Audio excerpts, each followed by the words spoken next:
ได้แล้วว้ามายังมื้อนี้มายังสบายดีพี่น้องมาพี่น้องมาไทยหุดหน้าคือเก่าพี่น้องจ้า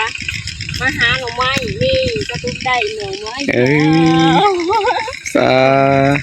ขาวค่ะไอรีซับก่อนจังไห้อันเบิ่งเห็นมันสุ่มมาแล้วเห็นมันสุ่มอยู่นี่เนี่ยก็เลยขุดโอ้ยคนหน่อยกะใส่ถุงพี่น้องเลยถุงบักไงนึงได้หน่อนึงแล้วมันอันนี้แม่เอากระแม่กระตุดตัวน่ะเดี๋ยวเอาหนูบอกเอาแกนกันนะเอาเลยมันกระเทือนได้ยังมาพี่เอาโอ้ยังมาพี่เอาเสียมวัดหัวเลยตอนนี้เรามาไทยหุดหน้าใส่หน่อไม้หมดแกงอยู่ดิพี่น้องเลยก็เก่าก็เดิมนี่จ้าก็เก่าก็เดิมนี่นะมันถึงสุ่มจะว่ามีอะไรเนาะมีเนี่ยมันก็เกิดเลยขุดเลยขุดเหงามันมาปลูกอยู่เพื่อนครับกระเทือนขุดปันนี่แหละนี่น่ะนี่เนาะเห็นอีกแล้วเห็นแล้วพี่น้องเฮ้ยหน่อไม้เอลีวะมานใช่วะเก่งวะเก่งต้องมือออกลูกออกกันเลยเสียมบัดหัวก่อนเติมมือละสองคนน้อยสองคนนี่พี่น้องจ๋าให้เบิ้งนะใช่เม่นว่าหน่อไม้เม่นนี่เม่นหน่อไม้นะยันผีลูกเลยผีในใจเลยลูกมันแม่นใช่ป่ะแม่เม่นนี่เม่นแต่ว่ามันไปทางไหนนี่แหละยอดมันมีใสหน่อไม้ขาวอีกแล้ว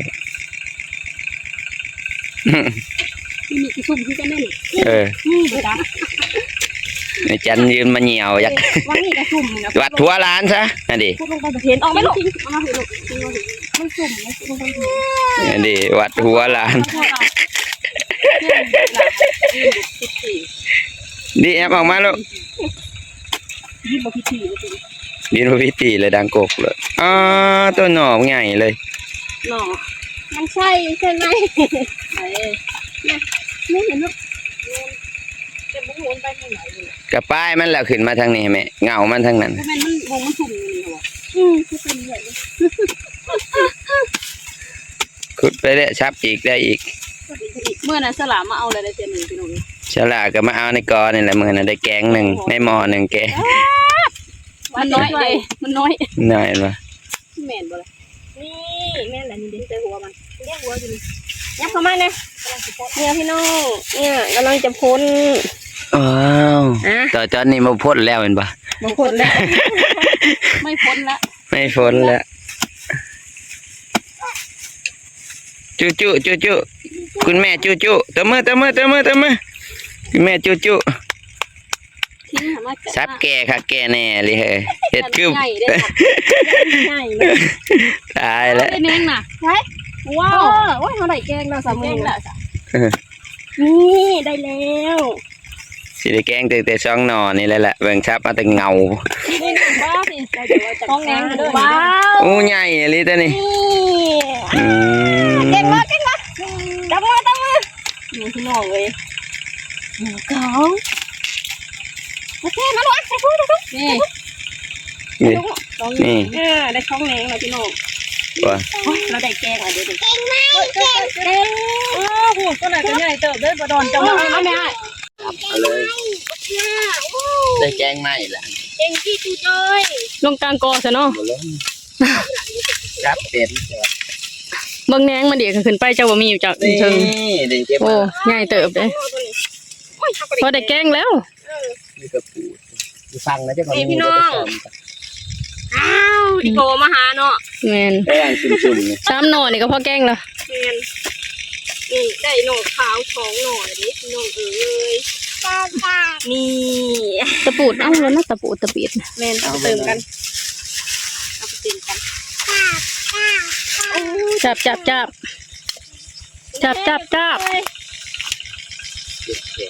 อันนี้มือหาเราใหม่หน่อขาวดิพี่น้องบดอนเป็นหมักบ่มีแล้วมั่งแหนงนี่หาใหม่เนี่ยเวลาลิงดูเด้อแม่หาใหม่เด้อเอาปูอยู่ประเดี๋ยวบ่ได้หาดอกใหม่ ผมมีแล้ว นี่พอหัวมันเบิ่งมันบอลมันชุ่มๆนะเห็นเนาะ บางอนามัยขาวมันชุ่มก็อยู่ผู้เล่นนี่ดิ น้องเหรอ แต่ว่าแค่นี้บางกันว่า นี่มาโดดเอาโหลดจน อันนี้นะ เอาโหลด ตาบอลตูดมัน นี่ แบบป้ายครับเนาะฟังเสียงซับ ฟาดคิดว่าทางเทคนิคนั่นเอง ก็จะได้จะป้าย ดังกว่าเลย นี่วะ เขาแต่ปลายเลย นี่วะ ต้องยากกันต้องยาก เห็นบ่นี่เขาได้จะป้ายวะนั่น เดี๋ยวแต่ปลาย จะ เล ได้ ย กอกกันเนาะ นี่มีน้อง ยายเอา โอเคโอเค โอเคโอ้เก่งเก่งเก่งเก่ง พอได้ตื่มได้แถมให้ได้ให้ได้ดิ เสียมแต่มันมีอันเกาะพี่น้อง โอ้พิงได้ใหญ่ยี่ได้แกงไม้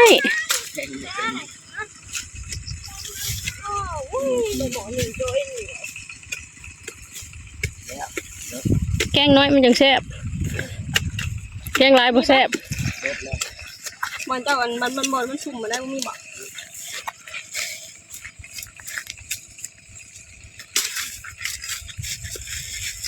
หนานี่หน่อไม้ยัง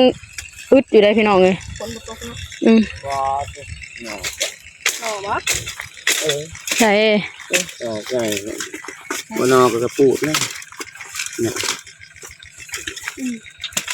เฮ้ย ออกพี่น้อง เวลายังออก โอ้พี่น้อง ไม่พี่น้อง บอกแล้วไข่มัน เห็นบอกพี่น้องกระปูด ใหญ่ พี่น้อง เลย กระปูด โปดเลยนะเอาไปได้จำเงาเลย ขุดเหงาไปปลูกอยู่เพื่อนเขาเลย ถึงขนาดนี้แล้ว แข็ง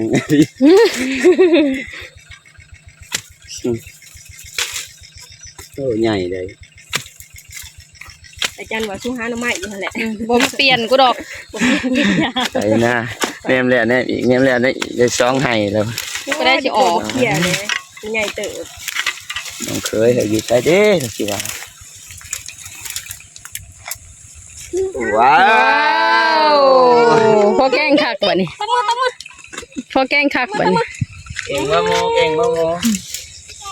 เก่งคนให้กำลังใจสุรุสับลาบเนี่ย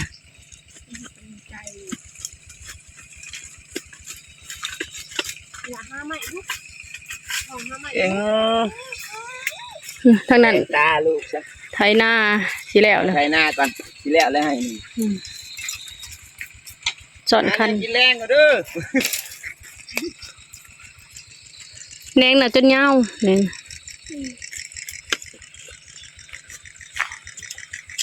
นี่เนาะ หมอหนึ่งเฉย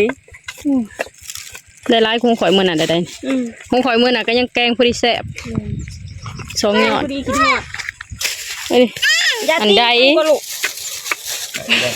อีกแล้ว มือก็ไหวอีกคือยัง ไม่เสียงเสียงตีนเห็นปะ บอกก็ละ เบิดล่ะสำนันก็พอแกงเลยแหละ ไอ้คนอื่นเขาเอานั่น ผมมันเลย นี่พี่น้องได้หมอหนึ่งสวยอันนี้สองหน่อนี่คุดเอาเลยเนาะพี่น้องยังบริผลดินซ้ำอันนี้ของบดอน ได้หมอหนึ่งเฉยไหมโอ้เรานี่เรามาไถหุดวันนี้เราโชคดีได้หน่อไม้แกงเด้พี่น้องจ๋านี่คนหน่อยก็ดีพี่น้อง น้ำมาเลยว่า มาพี่น้องเราก็จะมาปอกหน่อไม้กัน ได้หมอหนึ่งเคยพี่น้องจ๋าดีกว่านั่งหลิววิสื่อได้นี่นั่นวันนี้เราโชคดีพี่น้องมาไถบุญนาเอาได้หน่อไม้มาแกง อร่อยพี่น้องกินพอดีกินหอดเด่น มันแรง กินพอดีแซ่บพอดีอิ่ม ได้ลายเติมนะ ใส่เติมใส่หม้อนึงนี่ใหญ่เนี่ยกะมี3ตะปูดแล้วก็นี่จะไปกันว้าวมาต่อกันเลยพี่น้องมันนี่มาปลาแก้ฮะปลาเขาเห็นดีตัว มาพี่น้องจักแล้วเรียบร้อยแล้วพี่น้องจ๋าว้าวพอได้แกงหม้อหนึ่งอยู่เด้อพี่น้องเอ้ย ดีต้นบ่ นี่เมื่อแล้วก็ต้มเนาะพี่น้องเนาะต้มแล้วก็พากันแกงกินตอนแรงเลย นี่แหละพี่น้องมามื้อนี้เฮาก็มาไทยหุดนาเฮาก็โชคดีได้หน่อไม้แกงจ้านี่จักแล้วเรียบร้อยแล้วนี่แหละพี่น้องการมาอยู่บ้านบ่ต้องคิดหยังหลายก็มีความสุขได้เนาะพี่น้องเนาะเฮาก็อยู่กินแบบธรรมชาติเนาะพี่น้องได้หน่อไม้แกงซำนี้เฮาก็มีความสุขแล้วพี่น้องจ้าทางผัวก็ไทยหุดทางเมียก็ไปหาหน่อไม้มาแกงเด้มื้อนี้พี่น้องในทางนั้นก็ไทยหุดอยู่เราก็มาให้กำลังใจจ้าโอเคนี่เราก็มาให้กำลังใจคือเก่าพี่น้องคนทางนั้นก็ไทยหุดสองเคยเฮาไทยหุดภาพบรรยากาศรวมเด้อพี่น้องเนี่ยอากาศมื้อนี้โอ้โหสุดยอดเนาะแดดโอ้แดดบ่มีลมเลยคนหน่อยกันเล่นกันพี่น้องจ้าบรรยากาศอยู่ใต้ถุนเถียงนาเด้อพี่น้องเถียงนากลางห้างแน่โอเคเมื่อก็จะต้มแกงเลยเนาะพี่น้อง